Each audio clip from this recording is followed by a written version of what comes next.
Assalamualaikum warahmatullahi wabarakatuh. Selamat datang anak-anak semuanya di pertemuan daring yang pertama mata pelajaran Bahasa Indonesia bersama saya Zainur Rozikin SPD. Pada mata pelajaran Bahasa Indonesia di kelas 8 ini dibimbing langsung oleh saya pribadi, berbeda dengan kelas 7 yang lalu.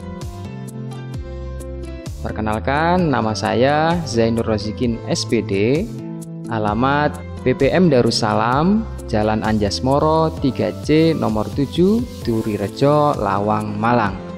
Berikut riwayat pendidikan saya mulai taman kanak-kanak hingga perguruan tinggi. Materi yang akan kita pelajari di semester 1 anak-anak meliputi 5 bab, yaitu bab 1 berita, bab kedua iklan, slogan, dan poster, bab ketiga teks eksposisi, bab keempat teks puisi, dan bab kelima yaitu teks eksplanasi. Adapun KKM kriteria ketuntasan minimal mata pelajaran Bahasa Indonesia ialah 70. Sudah siap anak-anak semuanya? Bismillah, kita langsung masuk ke materi pertama. Anak-anak, kali ini kita akan belajar bab 1 yaitu berita. Nabda bil basmalah. Bismillahirrahmanirrahim. Untuk kompetensi dasar yang akan kita pelajari di bab 1 yaitu mengidentifikasi unsur-unsur berita, menyimpulkan isi berita, menelaah struktur dan kaidah kebahasaan teks berita, dan menyajikan data baik lisan maupun tulisan. Namun di pertemuan daring yang pertama ini kita akan belajar yang pertama saja, yaitu mengidentifikasi unsur-unsur berita. Sebelumnya, apa itu berita anak-anak? Yang kita lihat di TV, kita baca di koran, majalah.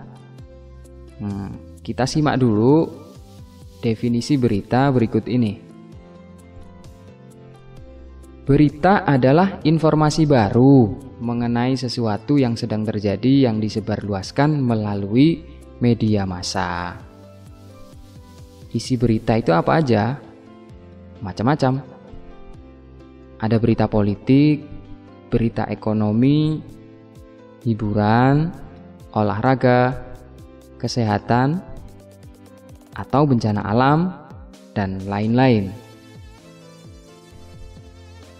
Nah, ini yang menjadi inti pembelajaran kita pada pertemuan daring yang pertama, yaitu unsur-unsur berita.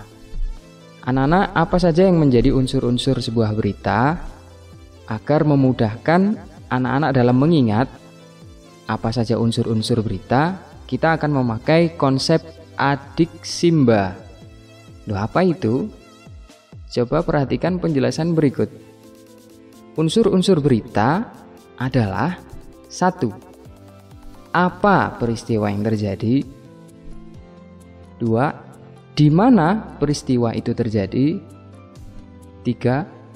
Kapan peristiwa itu terjadi? 4. Siapa yang terlibat dalam peristiwa tersebut? 5. Mengapa peristiwa itu terjadi? 6. Bagaimana terjadinya peristiwa tadi?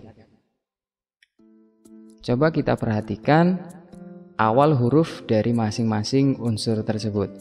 Apa, di mana, kapan, siapa, mengapa, dan bagaimana. Ini kalau kita singkat menjadi adiksimba supaya anak-anak mudah dalam mengingat. Selanjutnya, anak-anak kita kenalkan unsur-unsur berita yang menggunakan rumus 5W plus 1H. Ini adalah unsur-unsur berita yang dipakai dalam teori membuat berita di seluruh dunia, karena ini menggunakan bahasa Inggris. Sebenarnya isinya sama, yaitu 1. What, apa. 2. Where, di mana. 3. When, kapan. 4. Who, siapa. 5. Why, mengapa. Dan 6. How, bagaimana. Penjelasannya sama dengan konsep adik Simba tadi, hanya saja di rumus 5W plus 1H ini menggunakan bahasa Inggris. Sekarang coba kita akan menganalisa unsur-unsur berita yang ada dalam contoh berita berikut. Sekarang kita simak ya, contoh berita berikut ini. SMP Plus Darussalam siap semarakkan HUT Kemerdekaan RI ke-74. 2 peleton pasukan baris berbaris SMP Plus Darussalam tengah digembleng menjelang HUT Kemerdekaan RI ke-74. Pasukan yang terdiri dari 1 peleton putra dan 1 peleton putri itu disiapkan untuk mengikuti pawai kemerdekaan RI yang digelar di Kecamatan Lawang 21 Agustus mendatang. Nah, setelah mendengarkan pembaca berita tadi, ini teksnya. Coba anak-anak baca dulu teksnya.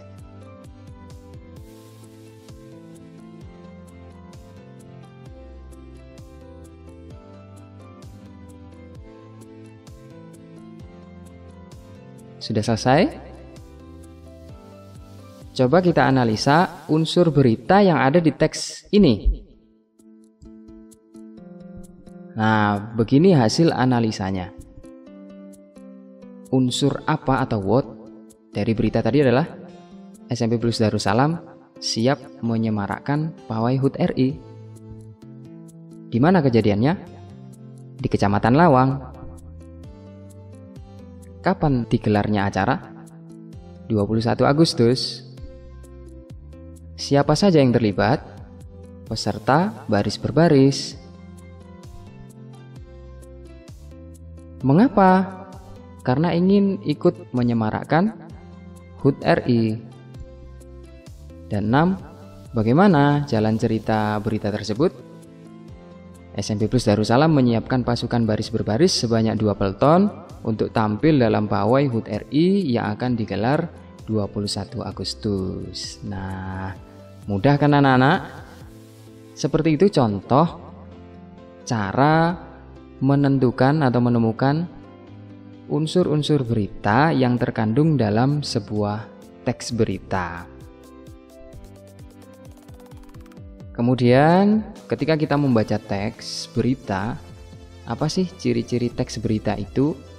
Yang pertama jelas, terkini atau terbaru, judulnya menarik, kemudian up to date atau segera disampaikan, benar-benar baru, kemudian diterima oleh masyarakat, terus informasi yang disajikan dapat dipercaya atau memuat fakta, bukan sebuah kebohongan atau gosip.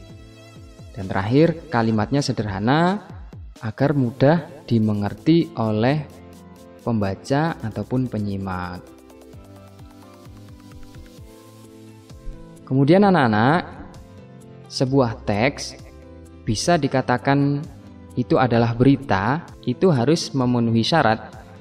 Adapun beberapa syarat yang harus dipenuhi sebuah teks bila mana ingin dikatakan sebagai teks berita, yaitu faktual atau fakta, yaitu peristiwa yang nyata terjadi atau fakta, aktual, peristiwa yang masih hangat atau baru-baru terjadi, seimbang atau netral, teks tidak boleh memihak siapapun, lengkap, maksudnya adalah umumnya penyajian teks berita memiliki unsur adik simbah atau 5W1H tadi dan harus memenuhi struktur teks berita. Di slide selanjutnya kita akan belajar struktur teks berita.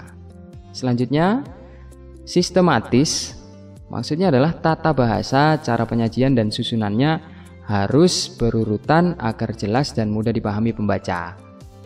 Yang terakhir, judulnya harus menarik. Perlu menggunakan judul yang memikat atau menggugah hati seseorang agar tertarik untuk membaca informasi yang hendak diberitakan. Demikian syarat sebuah teks dapat sah menjadi sebuah berita. Selanjutnya anak-anak,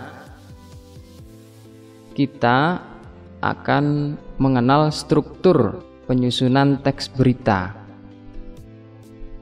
Yang sedang anak-anak lihat adalah struktur berita pola piramida terbalik. Sebenarnya ini gambar piramida, cuman agak cekung gitu ya. Anggap saja ini sebuah piramida, tapi terbalik. Biasanya piramida itu kan bagian bawah itu luas, kemudian semakin ke atas itu semakin runcing begitu ya. Kemudian kita balik. Ini adalah konsep piramida terbalik, di mana bagian atas itu yang luas, bagian bawah itu yang kecil atau sempit.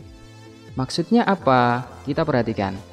Bagian atas yang paling luas itu ditempati oleh judul atau headline. Kemudian turun bawahnya dikit, yaitu paragraf pertama, itu namanya deadline atau teras, atau bisa disebut juga dengan lead. Paragraf pertama ini berisi berita yang paling penting. Inti dari sebuah berita di dalam teks tersebut pasti ada di paragraf pertama, yaitu teras berita ini tadi. Barulah paragraf kedua itu turun ke tengah, menjadi tubuh berita atau isi berita, yaitu dari yang paling penting tadi di paragraf pertama menjadi hal yang penting. Dan terakhir, bagian paling bawah atau bagian yang paling sempit ini berisi penutup atau kaki. Ini berisi berita yang kurang penting. Jadi kesimpulannya anak-anak, di struktur penulisan teks berita ini adalah mulai dari judul, paragraf pertama, paragraf kedua, dan tiga, dan seterusnya. Itu yang paling penting ditaruh di depan, ditaruh di paragraf pertama. Kemudian turun dari yang setengah penting, kemudian ke yang kurang penting sebagai akhir. Begitu konsep atau struktur penulisan teks berita versi piramida terbalik. Jika konsep piramida terbalik ini masih susah dipahami, coba kita perhatikan struktur balok tegak. Sebetulnya sama saja, yaitu kita lihat paling atas pasti judul, paling atas. Kemudian paragraf pertama dari sebuah berita itu adalah teras. Isinya sama kayak tadi, yaitu berisi hal yang paling penting, lead, teras berita. Jadi hal yang paling penting di paragraf pertama itu disebut teras berita. Kemudian turun ke tubuh berita atau body, itu berisi hal yang penting. Dan terakhir disebut kaki berita atau leg, ini berisi hal-hal yang kurang penting. Alhamdulillah, demikian pembelajaran unsur-unsur berita kali ini anak-anak. Mudah-mudahan anak-anak cepat memahami. Tetap jaga kesehatan di rumah. Oh ya, video materi ini juga tersedia di akun YouTube sekolah, yaitu SMP Plus Darussalam Info. Bisa juga anak-anak like, comment, share, dan subscribe. Selanjutnya, anak-anak silahkan jawab kuis yang ada di bawah ini ya. Terima kasih. Semoga bermanfaat. Wassalamualaikum warahmatullahi wabarakatuh.